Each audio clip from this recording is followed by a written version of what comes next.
Hello friend, मेरा नाम विशाल है and welcome to my channel programming with Vishal. Friends, हमारा जो आज का वीडियो है वो हमारी लारावेल की जो सीरीज़ है उसका 8th वीडियो है। और आज के वीडियो में हम लोग देखने वाले हैं मॉडल के बारे में। और अगर मैं उसको दूसरे वर्ड्स में बोलूं तो हम लोग एलोक्वेंट ओआरएम के बारे में डिस्कस करने वाले हैं। आज का वीडियो फ्रेंड्स स्टार्ट करने से पहले सबसे पहले तो मैं कुछ चीज़ें डिस्कस करना चाहता हूँ जो एक्चुअली कमेंट्स आ रहे हैं बहुत सारे। एक तो वीडियो की लेंथ को लेके बहुत कमेंट आ रहे हैं। कुछ लोगों का बोलना है कि वीडियो की लेंथ छोटी हो, जैसी अभी आ रही है मेरी, क्योंकि पहले मैं क्या करता था कि अराउंड 1 आवर का वीडियो बनाता था और अब मैं हाफ एन आवर का मैंने बनाना स्टार्ट किया है। तो कई सारे कमेंट्स मुझे ये आ रहे हैं कि सर जो आप कर रहे हो बिल्कुल अच्छा है, छोटे छोटे वीडियो होने चाहिए, हमें इजीली समझ में आते हैं। कुछ का बोलना है कि नहीं, ये तो बहुत छोटे वीडियो हैं, जब हम पढ़ने बैठते हैं, हम देखने बैठते हैं तो मज़ा नहीं आता। बड़ा वीडियो हो तो एक बार में चीज़ें क्लियर होती हैं। तो यहाँ पे फ्रेंड्स दो रीज़न है बेसिकली ये चीज़ करने के कि जो मैं छोटे वीडियोस बना रहा हूँ।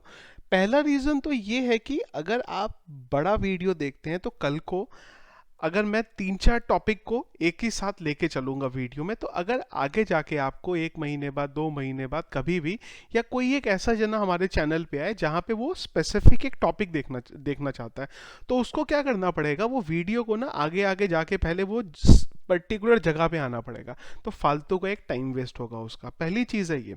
दूसरी चीज़ ये है कि मेरे पास कुछ प्रोजेक्ट्स हैं अभी जिन पे मैं बहुत ज़्यादा बिजी हूँ। और अगर मैं एक एक घंटे के वीडियो बनाने लगूंगा तो होगा क्या कि रेगुलर मैं वीडियो अपलोड नहीं कर पाऊंगा इस टाइम पे। और उसी वजह से ये भी हो रहा है कि मेरा जो शेड्यूल है वो बहुत ज़्यादा बिजी है इस टाइम पे। उसी वजह से ये भी हो रहा है कि मैं रेगुलर वीडियोस आपके लिए लेके आ नहीं पा रहा हूँ। क्योंकि नॉर्मली मैं मॉर्निंग में वीडियो लाता था, अब कभी मॉर्निंग में वीडियो आ रहे हैं, कभी नाइट में वीडियो आ रहे हैं, कभी नहीं भी आ रहे हैं। वो थोड़ा सा एक्चुअली जो मेरा शेड्यूल है वो बहुत ज़्यादा बिजी है। तो 1 घंटा 1.5 घंटे का वीडियो बनाने का बेसिकली मतलब होता है कि मुझे 1-1.5 घंटे का वीडियो मतलब मुझे करीब करीब 4 से 5 घंटे चाहिए वीडियो बनाने के। और प्रॉब्लम ये है कि जो सिनेरियो मेरा अभी चल रहा है वो टाइम पे वो पॉसिबल नहीं हो पाएगा। तो एक ऑप्शन तो ये होगा फिर कि मैं करंटली वीडियो बनाना बंद कर दूंगा, 2-2 3-3 दिन बाद वीडियो आएंगे। तो इन दोनों चीज़ों की वजह से मैंने ये सोचा कि बेस्ट ये है हम छोटा छोटा वीडियो लेके आए जहाँ पे एक एक टॉपिक को लेके हम क्लियर करें। तो इसी वजह से मैं ये लेके आ रहा हूँ। तो जैसा कि आज का टॉपिक है हमारा, उसको हम स्टार्ट करते हैं। और ये जो हम लोग यहाँ पे, अगर आप मेरा स्क्रीन देख रहे हैं अभी, तो यहाँ पे दो चीज़ें लिखी हुई हैं। पहला मैंने लिखा हुआ है यहाँ पे एलिक्वेंट ओआरएम, और उसके बाद मैंने यहाँ पे मॉडल लिखा हुआ है। तो देखिए क्या है कि ये तो हम लोगों ने ऑलरेडी फर्स्ट पार्ट में ही हम लोग डिस्कस कर चुके थे कि जो लारावेल है वो एमवीसी पे बेस्ड है। एमवीसी का मतलब मॉडल व्यू कंट्रोलर। जो पहली चीज है एम, वही उसका मतलब ही मॉडल है। तो मॉडल का मतलब बेसिकली ये होता है जहां पे आप डेटाबेस से रिलेटेड सारी चीजें लिखते हैं। लेकिन लारावेल मॉडल को एक्चुअली में मॉडल नहीं बोलता, वो मॉडल को एलिक्वेंट ओआरएम बोलता है। अब यहाँ पे ये जो ORM है, इसका जो मतलब है ये एक्चुअली में दो मतलब होते हैं। एक तो इसका मतलब होता है, सोशल मीडिया के टर्म में बोलूं तो इसका मतलब होता है ऑनलाइन रेपुटेशन मैनेजमेंट। और अगर मैं डेटाबेस से रिलेटेड या फिर टेक्नोलॉजी से रिलेटेड बोलूं तो इसका हमारा मतलब होता है object relationship mapping, object relational mapping. तो हम लोगों ने अभी तक जितना कुछ देखा था, अगर मैं कोर पीएचपी की बात करता हूं तो जब भी हम डेटाबेस से डेटा फेच करते थे तो वो टाइम पे हमें डेटा एरे की फॉर्म में मिलता था। लेकिन जब मैं एलिक्वेंट ओआरएम का यूज करता हूं तो वो मुझे ऑब्जेक्ट की फॉर्म में मिलता है। लारावेल जब भी हमें कोई डेटा रिटर्न करता है तो वो हमें ऑब्जेक्ट की फॉर्म में रिटर्न करता है।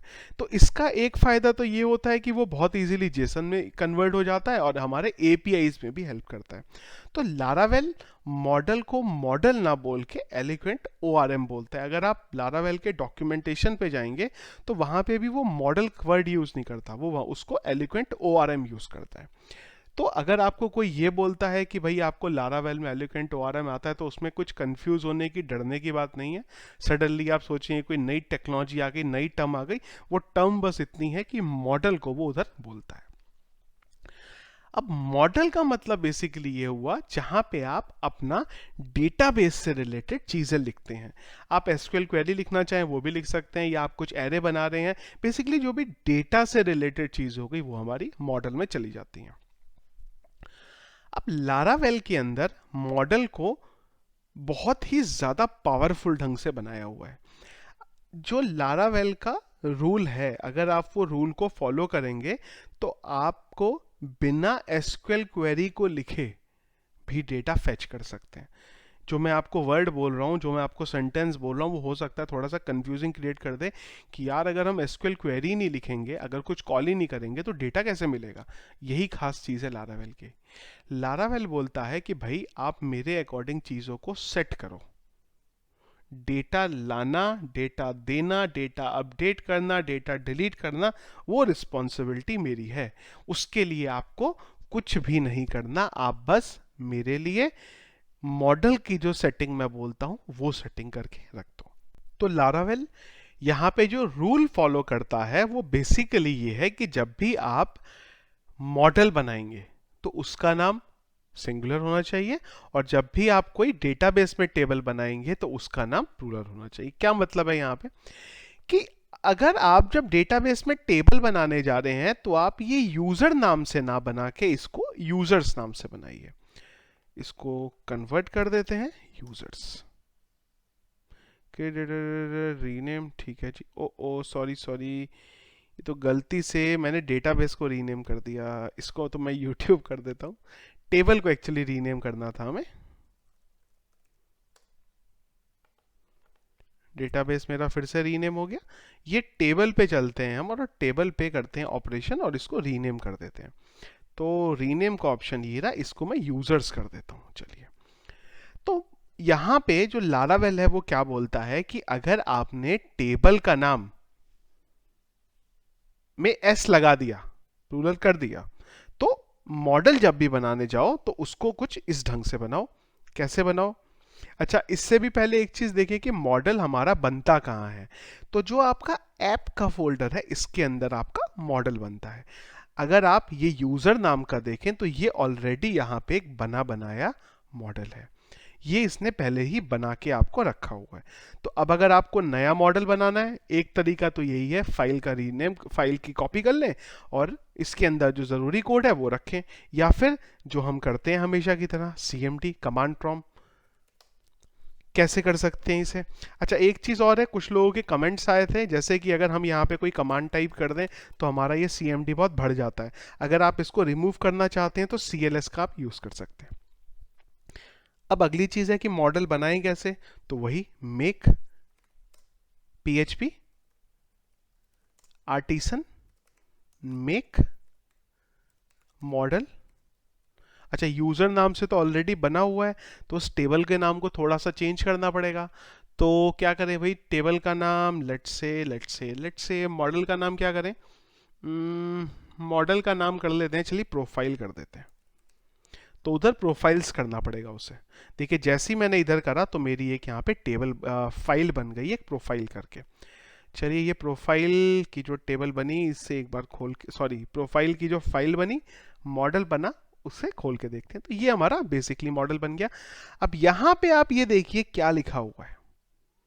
यहाँ पे वही लिखा हुआ है जो हमारा शुरू में डिस्कस हुआ, एलोक्वेंट। ये बता रहा है कि ये क्या यूज करता है। और एक काम करते हैं कि इधर चलते हैं और हमारी ये जो यूज़र टेबल है इसे तो यूज़र ही रहने देते हैं और इस टेबल की एक रेप्लिका बना देते हैं। तो कॉपी करने के लिए मैं यहाँ लिख देता हूँ प्रोफाइल्स। डेटा के साथ करेंगे, बिल्कुल डेटा के साथ करेंगे। तो क्लिक करते हैं। चलिए, एक हमारी ये प्रोफाइल्स नाम से भी जो टेबल है वो यहाँ पे क्रिएट हो गई। चलिए, अब आपने बस ये मॉडल बनाया है और कुछ नहीं बनाया। अब ये मॉडल क्या करेगा, बिना किसी SQL क्वेरी के आपको डेटा फेच करके देगा। कैसे करेगा उसको अभी समझेंगे हम। तो इसके लिए क्या करना पड़ेगा, हमें कंट्रोलर की जरूरत पड़ेगी। कंट्रोलर आप लोगों को ऑलरेडी पता है इसके अंदर होता है। तो एक काम कर लेते हैं, एक नया कंट्रोलर भी बना लेते हैं। हमने बनाया नहीं है कुछ दिनों से, तो हम कर देते हैं PHP आर्टिसन में कंट्रोलर का नाम लिख देते हैं यहाँ पे, CONTROLLER कंट्रोलर। और कंट्रोलर भी बना लेते हैं एक प्रोफाइल नाम से। चलिए जी, प्रोफाइल नाम से कंट्रोलर भी बन गया। Right click. चलिए, ये हमारी कंट्रोलर की फाइल बन गई। अब एक राउट्स भी बनाना पड़ेगा। तो राउट्स के लिए चलते हैं हम हमारे पास राउट्स में, और राउट्स में चलते हैं वेब में। तो सबसे पहले तो एक बेसिक राउट बना लेते हैं यहाँ पे। तो यही मैं कॉपी कर लेता हूँ और इसी को मैं लिख लेता हूँ। लेट्स से क्या बनाए, गेट डेटा, इससे हमने कॉल करा इंडेक्स, किसका, प्रोफाइल का, PROFILE। और प्रोफाइल के अंदर एक फंक्शन बना लेते हैं गेट डेटा नाम से।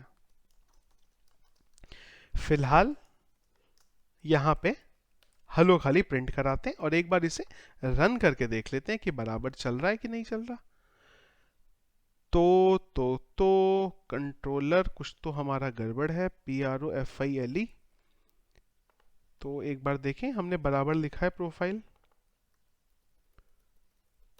Gate data. अच्छा, ये कहीं हमने पहले से तो नहीं कॉल करा हुआ है इसको, नहीं इसको कॉल तो नहीं किया है। इसके अंदर हमने फंक्शन क्या बनाया था, अच्छा सॉरी, गेट डेटा नाम से बना दिया था, ये गलती करी थी मैंने। चलिए, यहाँ तक का जो आपका काम था वो तो कंप्लीट हो गया। अब हमने जो कंट्रोलर बनाया वो राउट के थ्रू हमारा बराबर कॉल हो रहा है। तो अब चलते हैं इसकी फाइल पे, और एक आपको मैं बहुत ही इंटरेस्टिंग चीज दिखाता हूं जो बताती है कि भाई लारावेल जो है कितना पावरफुल है। सबसे पहला काम तो हमें वो मॉडल को यूज करना पड़ेगा। तो उसके लिए मैं करता हूं यूज, और इसने क्या नेम स्पेस यूज करा हुआ है, ऐप। तो मैं डाल देता हूं ऐप/प्रोफाइल। चलिए, ये हमारा यूज हो गया। एक बार रीलोड करके देखते हैं सब कुछ ठीक है। नहीं जी, सब कुछ ठीक नहीं है। तो profile because name is already used, हमने एक छोटा सा गड़बड़ कर दिया यहाँ पे। हमारा कंट्रोलर का नाम भी प्रोफाइल है और इसका नाम भी प्रोफाइल है, तो थोड़ा यहाँ पे मिसमैच हो गई चीज़ें। तो एक काम करते हैं कि किसी चीज़ का नाम चेंज कर लेते हैं। लेट्स से इसको कर देते हैं यूज़र प्रोफाइल, और यूज़र प्रोफाइल हो गया मेरा, और इसको मैं कर देता हूँ राउट्स में जाके यूज़र प्रोफाइल। चलिए एक बार हिट करते हैं, user profile does not exist. अच्छा, तो ये जो हमने कंट्रोलर बनाया है इसका नाम भी चेंज करना पड़ेगा। तो मैं चलता हूँ ऐप में, ऐप के बाद HTTP कंट्रोलर, और इसका जो नाम है वो चेंज करके ये कर देता हूँ। एक बार हिट करके देखते हैं, सॉरी, एक बार हिट करके देखते हैं। चलिए, सॉर्टेड है अभी। इसको एक बार एडिट कर लेते हैं हम यहाँ पे। चलिए, अब आई यहाँ पे सबसे पावरफुल चीज लारावेल की। क्या पावरफुल चीज, देखिए हमने लिखा RETURN रिटर्न प्रोफाइल : ऑल। देखिए क्या करेगा ये था जादू लारावेल का। ये है जादू एलिक्वेंट ORM का। देखिए यहां पे हमने बिना किसी SQL क्वेरी के हमारे मॉडल में, अगर मैं मॉडल आपको दिखाऊं तो ये मॉडल है, यहां पे हमने कोई भी SQL क्वेरी का यूज नहीं करा, पर फिर भी हमें डेटाबेस से सारा का सारा डेटा मिल गया। क्यों मिला, अब ये आपको थोड़ा समझना पड़ेगा। लारावेल क्या बोलता है कि अगर आप एक नेमिंग कन्वेंशन है वो फॉलो करोगे तो मैं आपको बिना टेबल का डेटा, बिना SQL क्वेरी के डेटा निकाल के देता रहूंगा। कैसे, वो ये बोलता है कि जो भी आपके मॉडल का नाम है, जैसे यहाँ पे प्रोफाइल नाम का मॉडल है, तो जब भी आप डेटाबेस में टेबल बनाओ तो प्रोफाइल्स नाम से टेबल बनाओ। तो मैं अपने आप समझ लूंगा कि आप क्या करना चाहते हैं। यहां पे क्या हुआ, जैसे ही हमने प्रोफाइल नाम की टेबल बनाई तो इसने हमारा प्रोफाइल्स नाम से टेबल बनाई, तो इसने ऑटोमेटिकली उससे लिंक करके हमें डेटा दे दिया। हमें लिखना ही नहीं पड़ा यहां पे कि कौन सी हमारी SQL की टेबल है। ये है पावरफुल चीज लारावेल के एलिक्वेंट ORM की। अच्छा, अब नेक्स्ट चीज ये आ गई कि कल को अगर हमें ये टेबल नहीं बनानी, हमें कोई दूसरे नाम से टेबल बनानी है। लेट्स से मुझे टेबल बनानी है प्रोफाइल्स 1 नाम से। अब क्या होगा, अब अगर मैं रीलोड करूंगा तो ये तो मुझे एरर देगा। क्या एरर देगा भाई, YouTube नाम का जो डेटाबेस है उसके अंदर प्रोफाइल्स नाम से तो कोई टेबल ही नहीं है। टेबल्स ही नहीं है तो मैं इसको यूज कैसे करूंगा SQL क्वेरी को। सिनेरियो हो सकता है, जरूरी तो नहीं है ना कि जो आपने मॉडल बनाया है आपकी टेबल भी उसी नाम से हो। उस केस में लारावेल ये बोलता है, एलिक्वेंट ORM ये बोलता है कि भाई अगर ऐसा सिनेरियो है ना तो मुझे बता दो टेबल का नाम। कैसे, टेबल, सॉरी टेबल, और टेबल का नाम लेट्स से प्रोफाइल्स 1, और इसी के साथ इसको करना पड़ेगा प्रोटेक्टेड। देखिए, अगर आपकी जो डेटाबेस की टेबल है वो किसी और नाम की है तो आप इस तरीके से यूज कर सकते हो। यहां पे ये जो वेरिएबल हमने बनाया ये हमें प्रोटेक्टेड बनाना पड़ेगा, ये थोड़ा हमें ध्यान रखना पड़ेगा। चलिए, तो कितना देखिए सिंपल तरीका हमारे पास आ गया। डेटाबेस का अगर डेटा निकालना है तो आपको खाली उस मॉडल का नाम लिखना है और उसके आगे ऑल लिख देना है, आपको सारा का सारा डेटा निकाल के दे देता है। इससे इजी तो तरीका हो ही नहीं सकता इस दुनिया में डेटा निकालने के लिए। मतलब आप समझिए, खाली आपने ऑल लिखा एक वर्ड और आपको सारा का सारा डेटा आ गया। तो जब मार्केट में ये चीज आती है कि आज की डेट में यूट्यूब पे भी मेरे बहुत कमेंट मुझे आ रहे थे, हर किसी की ये रिक्वायरमेंट थी कि लारावेल पे सीरीज बनाए, लारावेल पे सीरीज बनाए। तो लोगों को ये पावर नहीं पता है, पर हर कोई थोड़ा सा फैसिनेट है यार, लारावेल की इतनी रिक्वायरमेंट क्यों है मार्केट में। अरे यार, कोड से ज्यादा, कोडिग्नेटर से ज्यादा लारावेल की रिक्वायरमेंट है, हर कंपनी लारावेल पे काम करना चाहती है। वो करने के पीछे कुछ ये रीजन है। लारावेल ने इतनी पावरफुल आपको चीजें दी हैं कि अगर आप उनको सिस्टमैटिक ढंग से यूज करेंगे तो आप बहुत फास्ट स्पीड में बहुत अच्छा सिक्योर वेबसाइट बना सकते हैं, अगर आप किसी भी और चीज से इसका कंपेयर करेंगे तो। मैं यहां पे ये बिल्कुल नहीं बोल रहा हूं कि कोडिग्नेटर अच्छा फ्रेमवर्क नहीं है या कोई दूसरा अच्छा फ्रेमवर्क नहीं है, हर किसी के अपने फायदे हैं, नुकसान है। कोडिग्नेटर बहुत सिंपल है, अगर आप फ्रेशर हैं तो मैं रेकमेंड करूंगा कोडिग्नेटर को पढ़ो सबसे पहले। बहुत बहुत बहुत बढ़िया फ्रेमवर्क है कोडिग्नेटर भी, पर वो दोनों के अलग अलग चीजें हैं। मुझे अगर एक नॉर्मल वेबसाइट बनानी है, बहुत ज़्यादा कुछ सिक्योरिटी, बहुत ज़्यादा मैं डिपेंडेंसी यूज़ नहीं करना चाहता मेरे कोड की, तो मैं बिल्कुल कोडिग्नेटर प्रेफर करूंगा। पर अगर मुझे कोई टाइटली कपल्ड रोबोस्ट वेबसाइट बनानी है तो मैं डेफिनेटली लारावेल को प्रेफर करूंगा। अब ये आपको समझना पड़ेगा कि आपकी क्या रिक्वायरमेंट है। चलिए आगे देखते हैं और क्या क्या है हमारे पास।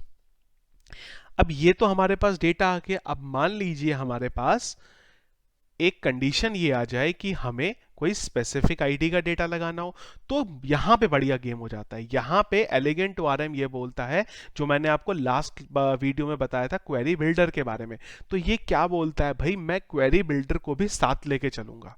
जब वो ये चीज बोल देता है कि मैं क्वेरी बिल्डर को साथ लेके चलूंगा तो ये बहुत पावरफुल हो जाता है। जैसे कि वेयर आईडी 1 गेट, आईडी 1 वैसे तो है नहीं, ब्लैंक आ गया, पर अगर मैंने 2 पास किया यानी कि वो आईडी पास करी, तो देखिए मेरी ये कंडीशन आ गई। तो यहां पे अब हम क्या कर रहे हैं, अब हम दोनों चीजें कर रहे हैं, हम एलोक्वेंट ओआरएम को भी यूज कर रहे हैं और उसके साथ साथ में क्वेरी बिल्डर का भी यूज कर रहे हैं। अगेन, अगर मुझे, जो मैंने आपको लास्ट टाइम भी बताया था, हमारे पास होता है फाइंड। फाइंड क्या करता है, उसको ऑटोमेटिकली प्राइमरी की के बारे में पता है, तो वो उस प्राइमरी की का डेटा निकाल के दे देता है। प्राइमरी की नहीं, सॉरी, जो हमारा सीक्वेंस में डेटा आ रहा है उसको। इसी तरीके से हमारे पास और भी बहुत सारे एग्रीगेटर फंक्शन होते हैं, जैसे कि फर्स्ट, ये सब मैंने क्वेरी बिल्डर में भी आपको बताए थे, वही है ये। मैक्स ऑफ आईडी, ये सब वही फंक्शन है जो हमने उधर देखे थे। अच्छा, ये कहां से एरर आ गई, सॉरी, आईडी नहीं लिख सकते ना, पास करना पड़ेगा। इसी तरीके से मिन भी मिल जाएगा आपको, मिन भी आ गया आपके पास। एवरेज चाहिए, चलिए एवरेज ले लीजिए। काउंट चाहिए, चलिए काउंट ले लीजिए। तो हर तरीके के ये वही फंक्शन है जो हमने पहले यूज करे थे, वही हमारे पास ये भी फंक्शन जो है आ जाते हैं। चलिए, अब ये तो सारी की सारी कहानी हो गई हमारी किस चीज की, फैच करने की, सिलेक्ट की। ठीक है जी। अब अगली चीज ये है कि लेट से डेटा डिलीट करना है तो कैसे करेंगे। बिल्कुल सिंपल तरीका है और कुछ कुछ क्वेरी बिल्डर टाइप ही है। अब यहाँ पे सबसे पहले हमें एक लेट से वेरिएबल बनाएंगे, इज इक्वल टू, जो हमने यहाँ पे मॉडल बनाया था उसको लेंगे हम, और इसके आगे बोलेंगे फाइंड आईडी का नाम।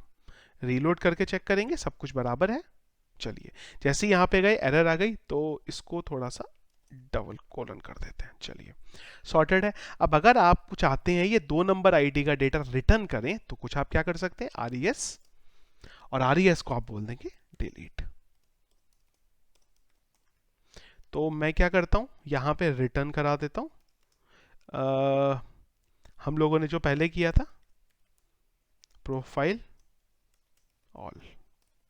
चलिए, ये डेटा डिलीट करेगा और आपको ऑल निकाल के दे देगा। चलिए, 3 को पास करा हमने, तो इसने 3 का डेटा दे दिया। अच्छा, अब अगली चीज ये है कि मान लीजिए मुझे एक से ज्यादा रो डिलीट करनी है, तो क्या करें? यहाँ पे 1,4 करें क्या? लेट से 4,5 करें तो क्या होगा देखते हैं। भाई ज्यादा डेटा चाहिए तो ये एरर दे देगा। अच्छा, एरर क्या दी? कुछ अजीब सी दे दी। चलिए, अच्छा एरे में पास करें क्या? मैं आपको हर तरीका बता रहा हूँ, पॉसिबिलिटीज क्या क्या है। चलिए, ये भी नहीं चला। तो जब आपको डेटा ज्यादा डिलीट करना है तो आप इसका यूज ना करके आप एक सिंगल लाइन से भी ये सारी की सारी चीजें कर सकते हैं। किससे? डिस्ट्रॉय से। डिस्ट्रॉय क्या बोलता है? एक एरे पास करो मुझे और मुझे बता दो क्या क्या है। Let's say 4,5। तो ये क्या करेगा? सॉरी, यहाँ पे RES का यूज ना करके मुझे प्रोफाइल को डायरेक्टली यूज कर लूंगा मैं। क्या हुआ? सॉरी, कोलन आएगा, गलतियां बहुत हो रही हैं। चलिए, तो ये क्या करेगा? ऑटोमेटिकली उसको डिलीट कर देगा। तो इस तरीके से अगर एक से ज्यादा डेटा डिलीट करना है तो आप ऐसे कर सकते हो, और एक एक करके आपको करना है तो वो भी जो तरीका है मैंने आपको यहाँ पे बता दिया। इसके बाद एक बहुत इंटरेस्टिंग चीज है यहाँ पे, वो हमें मिलेगी इंसर्ट के टाइम पे। क्या मिलेगी एक बार देखते हैं।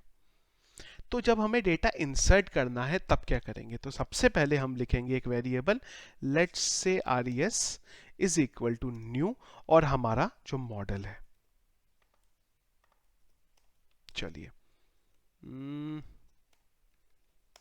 अब इसके बाद जो जो हमें डेटा इंसर्ट करना है हमें वो बनाना पड़ेगा।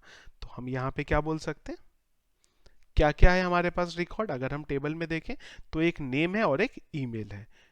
नेम है और एक ईमेल है, तो हमने बोला नेम इज इक्वल टू विशाल। विशाल है डेटाबेस में? नहीं है, ठीक है जी। चलिए, और एक यहाँ पे डाल देते हैं ईमेल। तो जो जो आपको डेटा इंसर्ट कराने हैं आप उनके यहाँ पे इस तरीके से उसे डिफाइन कर दीजिए। चलिए, अब जब आपको इसको सबमिट कराना है, सेव कराना है, तो आप क्या लिख सकते हैं? आपको बोलना है दिस सेव। That's it. ये क्या करेगा? आपको जो डेटा है वो सेव करके दे देगा। देखिए, करेगा नहीं करेगा या फिर एरर देगा, ये बहुत इंपॉर्टेंट है। देखिए, ये मैं आपको दिखाना चाहता था। यहां पे क्या हुआ, अगर आप देखें तो ये बता रहा है कि भाई हमने तो ये एसक्यूएल क्वेरी चलाई है, पर सरप्राइजिंगली ये अपडेटेड ऐड और एडिटेड, ये सॉरी अपडेटेड ऐड और क्रिएटेड ऐड कहां से दे दिया इसने? हमारी टेबल में तो है ही नहीं।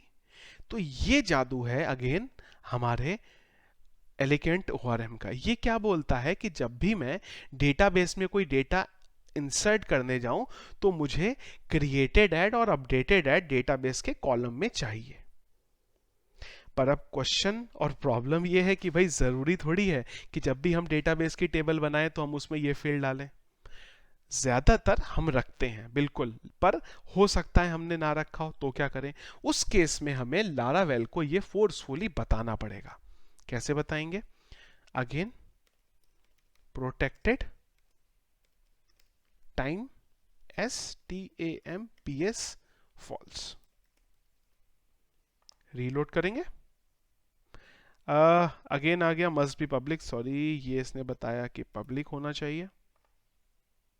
चलिए, देखिए जैसे ही हमने सबमिट करा तो ये हमारा जो डेटा था वो यहाँ पे इंसर्ट हो गया। पर ये किया क्या हमने? तो क्या होता है, लारावेल में कुछ चीजें हमें डिफॉल्ट बतानी पड़ती हैं। जैसे कि अगर ये बेस्ट आपको देखना है ये क्या है, तो हम क्या करते हैं, लारावेल के डॉक्यूमेंटेशन पे चलते हैं, लारावेल 7, और यहाँ पे मैं डाल देता हूँ लारावेल 7 एलिक्वेंट रिलेशनशिप, और इसमें मैं देखता हूँ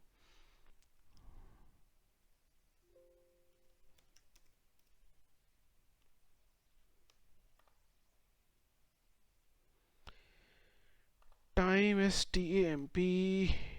देखिए, यहाँ पे ये कुछ जो टाइम स्टैम्प है उसके बारे में हमें यहाँ पे मिल जाएगा। टाइम स्टैम्प फॉल्स, एक बार मैं निकाल लेता हूँ इसे।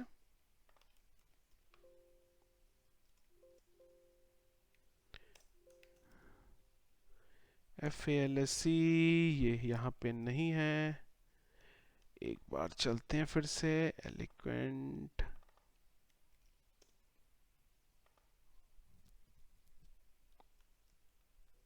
ये देखिए, तो यहाँ पे आपको ये मिल गया। तो सबसे अच्छा तरीका है, क्योंकि देखिए क्या है ना कि ऐसी बहुत चीज़ें जो मैं आपको वीडियो में बता नहीं सकता हूँ, तो बेस्ट वे यही है आपके पास कि आप जो लारावेल का डॉक्यूमेंटेशन है एक बार इसको देख लीजिए। जैसे कि यहाँ पे क्या है कि मान लीजिए जो आपकी डेटाबेस की टेबल है आपने उसको इंक्रीमेंट नहीं किया है, तब कैसे करेंगे? उसके लिए यहाँ आपने उसने दिया इंक्रीमेंटिंग के लिए, टाइम स्टैम्प के लिए दिया है, डेट फॉर्मेट अगर आप कुछ करना चाहते हैं, एडेड ऑन अपडेटेड ऑन के लिए यहाँ पे दिया है। इसी तरीके से उसने बहुत सारे आपको यहाँ पे ऑप्शन दिए हैं। तो बेस्ट वे तो यही है कि एक बार आप ये सारे ऑप्शन देख लें तो आपको भी थोड़ा क्लियर हो जाएगा ये क्या है। चलिए, हमने क्या क्या देख लिया? हमने डिलीट देख लिया, इंसर्ट देख लिया और सिलेक्ट देख लिया। अब अगली चीज आ जाती है हमारे पास अपडेट की। अगर हमें डेटा अपडेट करना होगा तो हम कैसे करेंगे? जो हमने अभी करा है कुछ इसी तरीके से अपडेट होगा, बस उसमें थोड़ा सा चेंज हो जाएगा। जैसे कि देखिए, जब आप डेटा अपडेट करने जाएंगे तब तो आपको ये पता होगा ना कि कौन सी आईडी को अपडेट कर दे या कौन से रिकॉर्ड को अपडेट कर दे। लेट्स से हमने ये कुछ इस तरीके से हम लोग इसे अपडेट करेंगे। और यहां पे हम लोग क्या बोलने वाले हैं? बेसिकली यहां पे हम बोल देंगे, हमें इस बार न्यू की जरूरत नहीं है, क्योंकि हम जब अपडेट कर रहे हैं तब तो हमें ऑलरेडी पता ही है। तो हमने यहां बोला फाइंड, लेट्स से डेटाबेस में जो रिकॉर्ड इंसर्ट हुआ था उसकी आईडी थी 8 कुछ इस तरीके से हम लोग करेंगे। एक बार मैं हिट करके देख लूं इसे, सॉरी, देखिए क्या हुआ, 8 का रिकॉर्ड इसने अपडेट कर दिया। तो हमने क्या बोला, यहां पे जब आप अपडेट करते हो तो सबसे पहले हमें एक कंडीशन लेके चलनी पड़ती है कि कौन से रिकॉर्ड के करस्पॉन्डेंस हम हमारा डेटा जो है वो अपडेट कर दें। अगर आपको और भी कुछ कंडीशन है तो आप यहाँ पे वेयर क्लॉज लगा सकते हैं।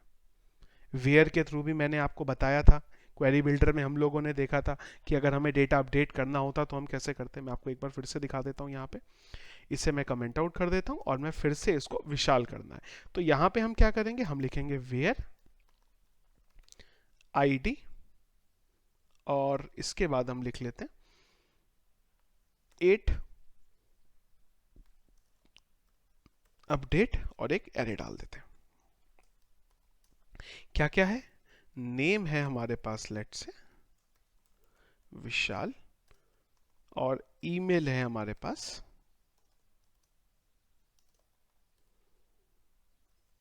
vishal@gmail.com।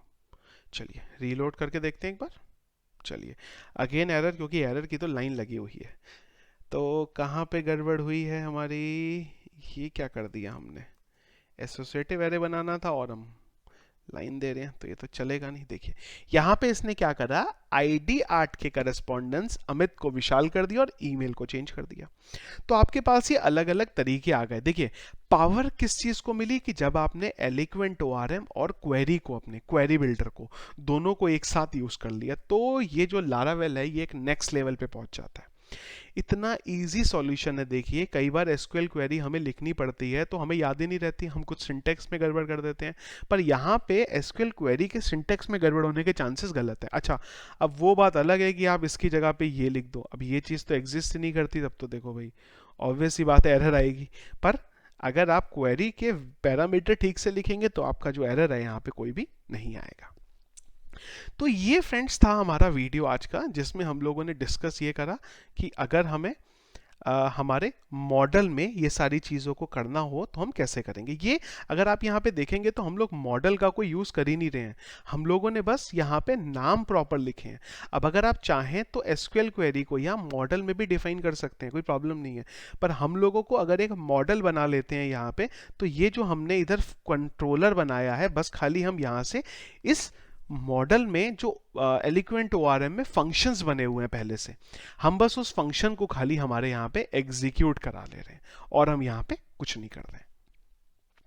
तो ये था हमारे पास तरीका जहां पे हम लोगों ने देखा कि कैसे हम इसको यूज कर सकते हैं। तो फ्रेंड्स ये हमारा आज का वीडियो था लारावेल का पार्ट 8, और ये यहीं से हमारा जो बेसिक लारावेल है, जहाँ पे आपको ये स्टार्टिंग खाली मिलती है कि लारावेल कैसे चलता है, वो हमारा यहाँ पे कंप्लीट होता है। अब नेक्स्ट काम हम लोग क्या स्टार्ट करने वाले हैं, लारावेल बेसिक के बारे में हम लोगों की जो क्लियर है वो सब कुछ हो गया हुआ है। तो एक काम करिए, जैसे ही आप लोगों ने ये एसक्यूएल क्वेरी सारा देख लिया है तो बस खाली ये कमेंट बॉक्स में ये डाल दीजिए EM complete, eloquent ORM complete, eloquent model ORM कुछ भी आप लिखना चाहिए, EO कंप्लीट कर लीजिए या M कंप्लीट कर दीजिए, तो एटलीस्ट पता चल जाएगा मुझे कि भाई इतने लोगों का ये कंप्लीट हो गया है। नेक्स्ट चीज, इसके बाद अब हम स्टार्ट करेंगे CRUD ऑपरेशन, कि लारावेल में अगर हमें CRUD ऑपरेशन परफॉर्म करना हो कैसे करेंगे। एक बार जब हमारा CRUD में हम कॉन्फिडेंट हो जाएंगे, उसके बाद नेक्स्ट काम हम क्या करेंगे कि एक कोई छोटा सा प्रोजेक्ट उठाएंगे और उस प्रोजेक्ट को देखेंगे कि हम कैसे इंप्लीमेंट करेंगे, और जब हमारा छोटा प्रोजेक्ट हो जाएगा तब हम कुछ बड़ा बनाएंगे। देखेंगे क्या बड़ा बनाना है, वो भी मैं अगेन एक पोल कर दूंगा मेरे चैनल पे, जहां पे मैं आप ही लोगों से पूछूंगा कि क्या आप बनाना चाहते हैं, पर अभी उसमें टाइम है। पहले CRUD देखना है, उसके बाद एक बेसिक प्रोजेक्ट जो है वो बनाना है। सो फ्रेंड्स, आई होप कि जो मेरी सीरीज थी यहाँ पे ये 8 वीडियोस की, ये आपको हेल्पफुल हुई होगी लारावेल के बारे में समझने के बारे में कि लारावेल कैसे चलता है, उसका फ्लो क्या होता है। सो फ्रेंड्स, आज का वीडियो मैं यहीं पे कंप्लीट करता हूँ। अगर कोई भी डाउट है आपका, कुछ भी आपको पूछना है, कहीं कोई कंफ्यूजन है, तो आप प्लीज़ जो हमारा वीडियो है उसके कमेंट बॉक्स में अपना प्रॉब्लम डाल सकते हैं। मैं अपनी तरफ से पूरी कोशिश करूंगा आपके इशू को रिजॉल्व कर सकूं।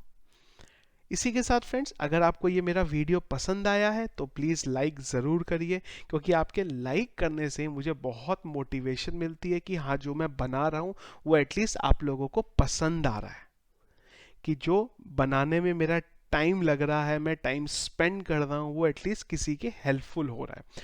और अगर आपने अभी तक हमारे चैनल को सब्सक्राइब नहीं किया है तो प्लीज़ उसे सब्सक्राइब भी कर लीजिए। Thank you.